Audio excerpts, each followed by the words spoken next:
for someone or some people in need. This year's options include mental health services, fresh produce, newborn diapers for newborns, toiletry kits, support for internships, and chickens. Here's a directory of the mall right here. You're welcome to scan over it, but I can't find any place else in the mall that sells chickens, so this is the place to be. The church covers all operating costs, so 100% of every donation goes directly to the charities. This afternoon, we're honored to spotlight the organizations being supported here in the Giving Machines this year. So we'd like to introduce and welcome to the podium first from the Transformational Prison Project, Bobby Icovello, who's the Director of Community Outreach. Let's give him a round of applause.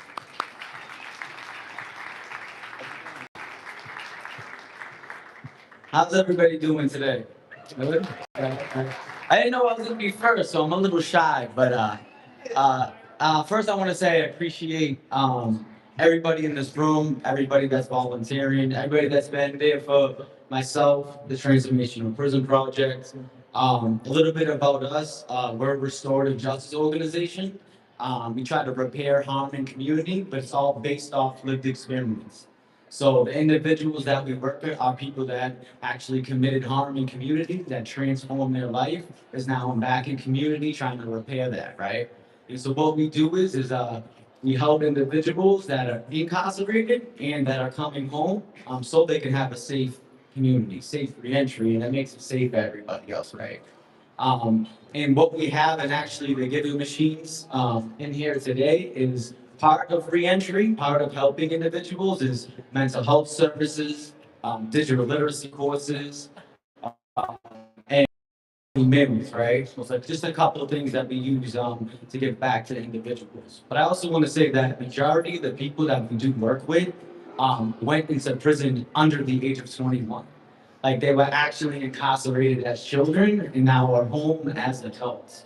So that's a whole other impact that we like try to explain to people, that you also have to be accountable. We also have to understand the age factor in individuals, right? That they actually never lived as an adult in the real world ever in their life. So that's why we focus on those individuals, and we focus on those individuals because I am an individual. We all are those individuals that work inside the organization. We all went in as children and came home as adults. We realized like, hey, we need to get services for those people because we really impact players in a positive, productive way in our community rather than in a negative way, right? But I'm gonna stop talking because I can talk a lot, and I can see everybody like this guy talks too much, right? No, but for real, I just want to thank everybody. Huge shout out to Jared, man, wherever he's at. There we go. He's been holding us down for a long time, always being there for us, and treating us great. Deb, Karen, all of you, love you all. CPP, appreciate you.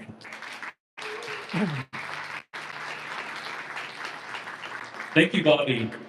Next, we have the Greater Boston Food Bank, so please welcome to the podium Lisa Davis, Senior Director of Development.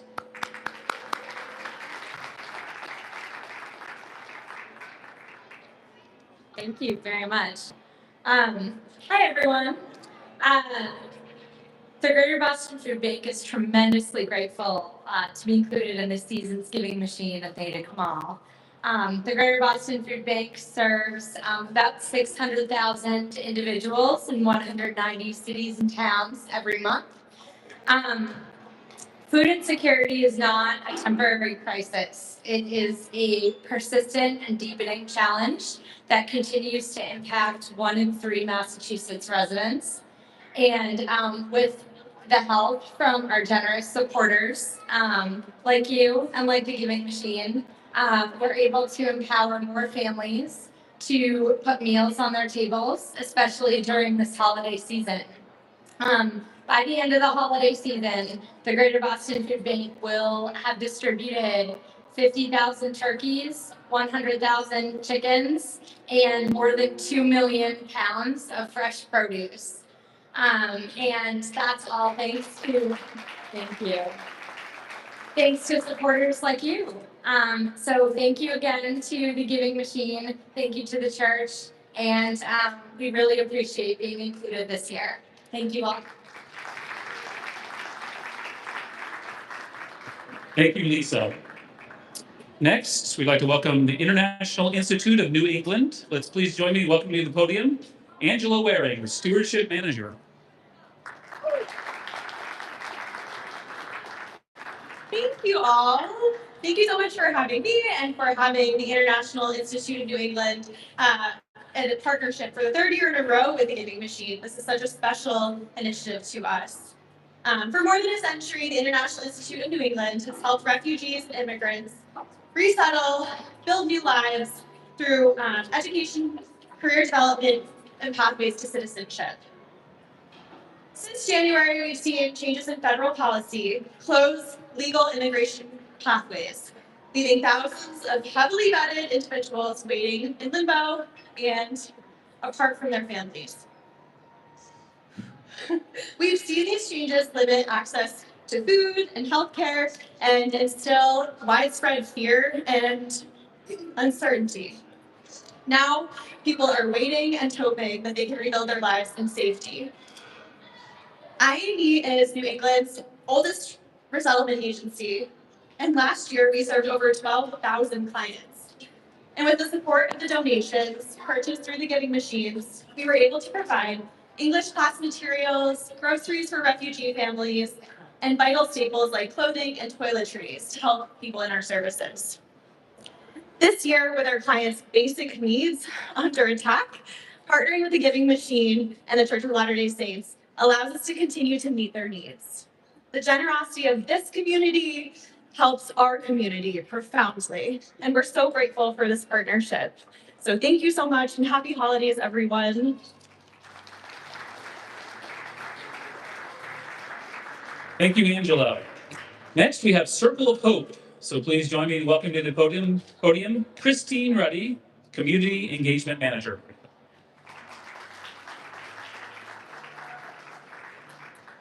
Hi, everyone. I'm excited to be here for the first time for Circle of Hope, so thank you so much for including us. Circle of Hope believes that all people deserve to have access to clean clothing and hygiene essentials and the necessities that they need for good health and well-being and opportunities. Clothing and toiletries are often the very first step to allow someone to go with confidence to school or to college or to a job interview or the workplace. And these basic necessities are so important for health and well-being. Circle of Hope serves more than 30,000 people each year who are experiencing homelessness or who are at risk of homelessness throughout Greater Boston. We serve all ages, from infants to elders, and we often fill the gaps for age groups that are underserved by other organizations. And the way we work is we take in donations of new and light new clothing and new unopened toiletries and other essentials, and we distribute them to people in need throughout a network of 35 partners. And our partners are homeless shelters, domestic violence shelters, schools and community colleges, medical clinics, and we also work with the Boston Police to reach people in the Boston community. We support babies with baby bags and porta-cribs. We support college students with dorm kits. Many of these students have aged out of foster care and don't have family support. And so we help them stay on track to graduate and to break that cycle of poverty and chronic homelessness. And then we make emergency deliveries to all of our partner shelters and clinics and schools within 24 to 48 hours on request. So we are so grateful for the support, and we are so grateful to be included. So thank you so much to the whole Light the World team, and thank you for all being here today. Happy holidays. Thank you, Christine.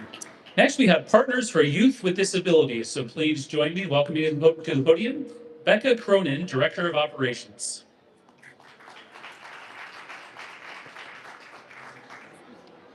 Good afternoon, everyone.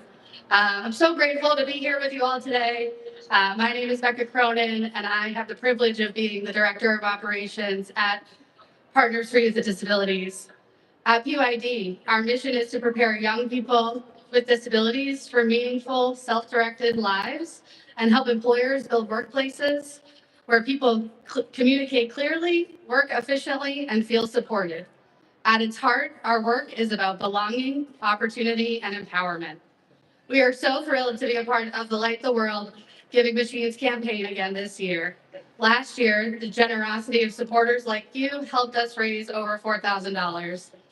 That funding did more than just support our programs, it sparked real change.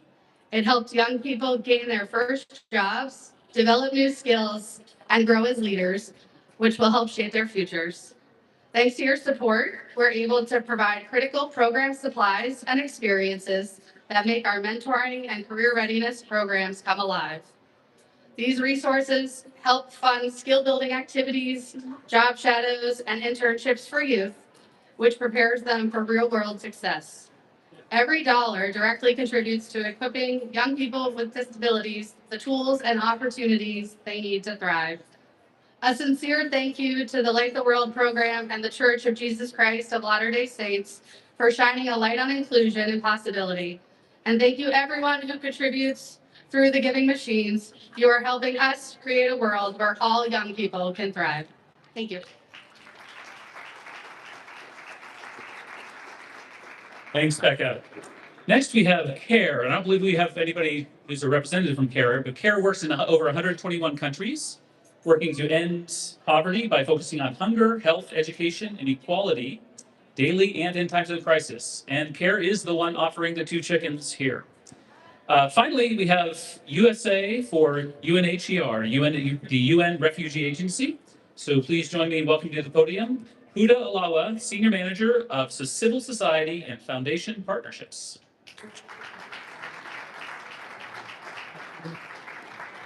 Thank you so much. And it's really such a pleasure to be here today with so many amazing local partners and to be representing USA for UNHCR. For those of you who don't know who we are the UN Refugee Agency, and our job is really to support those who have been displaced around the world. Today, we have over 117 million people who are refugees. Many of those have been displaced due to conflict, persecution, or other reasons that's due to no fault of their own. We're talking about people who are mothers, children, families, just like us, who at the blink of their eye just had their entire world upended. And so we're here really to respond to those 117 million people in over 135 countries with their basic needs, but also to provide long-term protection down the line for their futures.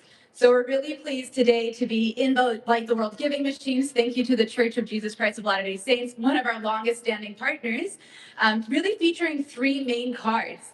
The first one is a malnutrition treatment. So for a mother who's up at night, really worrying about her child, how are they going to make it through? We're actually here to support them with food items that they need to really make it through and keep their health. So by supporting that card, you're supporting a young child, the mother, and the family, and just giving them that ease. We also have the opportunity to support with a school kit for a young child, allowing them to really go to school, to get an education, and actually retain their dreams of doing what they want to do.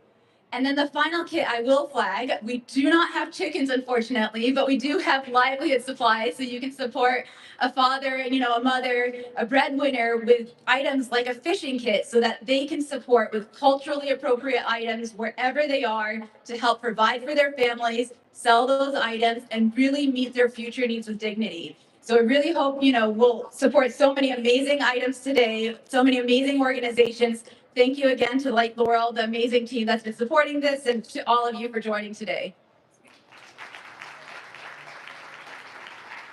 Thank you, Huda.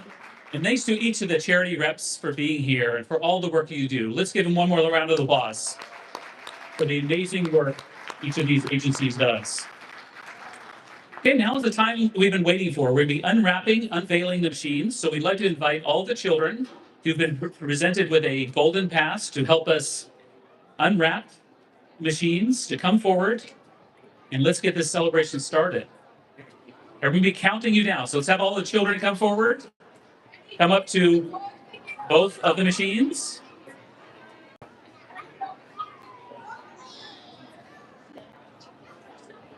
Let's get everybody as close as possible. And everybody get their hands. Do not pull it yet. We're gonna count you down. Get your hands on the wrapping paper. See how fast we can do it. All right, let's have the crowd count everybody down. 5, 4, 3, 2, 1.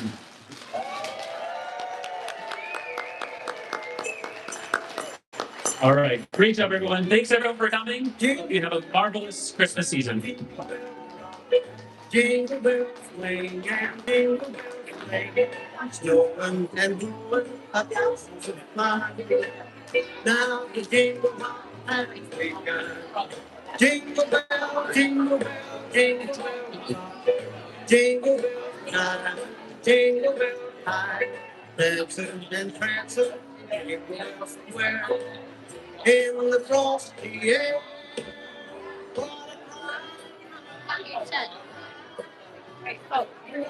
Sorry. We're gonna pick one item and take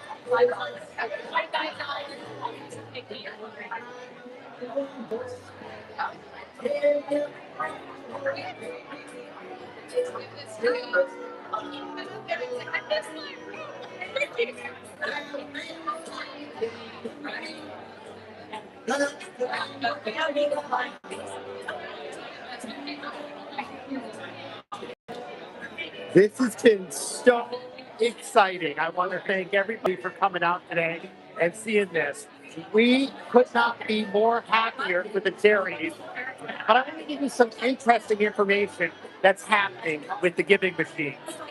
So they've been around since 2017. They're in over 126 countries all over the world. There's 126 machines, and they're going in more and more countries each and every year. So we are grateful that you are a part of this with us. And I am grateful to share it with you. If you like this, please share this with a friend. Please hit the like button, and that helps the algorithm. Drop a comment below and let us know where you're at. Right now, we're at the Native Mall outside of Boston, Massachusetts, and we couldn't be more excited for this opportunity. I wanted to share some more statistics with you. Okay. So right now, in 2025, the giving machines will be in 126 cities across 21 countries. One, the largest reach ever. Since 2017, nearly $50 billion have been donated worldwide. That's not a program, that's a movement. So I invite each and every one of you, if you haven't been to one of these giving machines, I highly recommend going to check it out because it's a great opportunity. I'm going to share with you a really cool story. Sorry, a little hot. Oh, but my microphone's on here, so I got to keep that on. I was in church the other day, and what happened was a friend came up to me and said, "Are you going to the giving machines? Can you buy me a goat?" And I said, "Sure." He goes, "How much are they? What's the going price of a goat?" I said, $52. He said, "Great." So I ended up, he gave me $52. Then a sister sitting down says, "Wait a minute, you're buying goats? Can I buy one?" And she handed me $52. And then another sister said, "Can I buy a goat?" And that was 3 goats that we got. Because my church building is probably about an hour and 45 minutes from here. So it's not easy. I don't think these people drive. So I'm going to record myself buying their goats for them, which to me is super exciting. So I'm going to do that later. But again, I'm just going to sign off for now and say thank you very much for being a part of this. The giving machines truly are special. I'll turn it around so you can see what I'm seeing. We are in one of the largest malls in New England. And right here, people are lining up around the block to to donate to the giving machines. And we are in the back where this used to be Sears, but they went out of business. And look at how amazing this is. People are just lining up. So I'm gonna have to wait in line to buy my goat. I didn't have that last year. That was pretty cool. And then over here is a table highlighting each charity that that it's being focused on, which, as you heard earlier, you heard from all the charities, and that is so cool. Look at this. People are just lining up to see this. Jenny, isn't that awesome? I mean, look at the crowds. Okay. Goes all the way back there. We have general authorities here today. We have many state presidents from the Boston area. And that is just exciting. So it's definitely drawing a lot of attention. And there will be volunteers throughout here till January 3rd to answer any questions you have. And Jenny, for the $50 you donated, I will buy another goat. I'm so excited. You know, that's such a blessing, Jenny, because I was actually thinking I was a little down because I didn't really have the money to go and donate this year. And when the brother and the sisters at church said, "Can you do this for me?" That to me is sacred money. So I'm humbly honored to be able to go do that for them. And Jenny, I'm going to do it for you as well. Oh, you don't have to get the mic now. I see it. I've been looking at it. I put my friend Deb in charge of my mic, and she just went to go get it. Deb, would you like to give yourself a shout out? I will get you the mic for that, though. Here. What does the giving machines mean to you? Giving machines mean love, giving, and caring for people in our own community, lifting lives and changing them one donation at a time. So, Vent Joy, come and do it. It's a blast. Bring your family, bring your friends. That's awesome. Now, Jenny, or not, so I have a friend Jenny on, but I'm going to tell this funny story. I just went up to a complete stranger and I said, "What?" Oh, are you Deb's husband? Yes, and he goes, "No, but if Deb is looking for a husband, I'm available." Because I've never seen her husband in person. I've only seen him online. Yeah. And so then she goes, "Well, that's my husband over there. I did tell your husband. He got a good chuckle out of it." I He's a said, keeper. "That's a typical Dennisism." Yep. Well, So, thank you everyone for following us and for coming. yes, and follow the Giving Machines Yes. on Facebook and Instagram. So you want to give them the channel? Yeah, it's at Giving Machine Boston. So please come to the machines, take a photo with the card that you donated, and tag us and like us and follow the fun. It's all about the algorithm. Thank you. All right, everybody. So you got to see some of my funny sense of humor. I did. I went up to this complete stranger and I'm like, "Are you Deb's husband?" No, but if Deb is looking for a husband, I'm available. Well, if you're just tuning in, please start this from the beginning, as this was so exciting. Have an awesome day, everybody. I'll see you soon.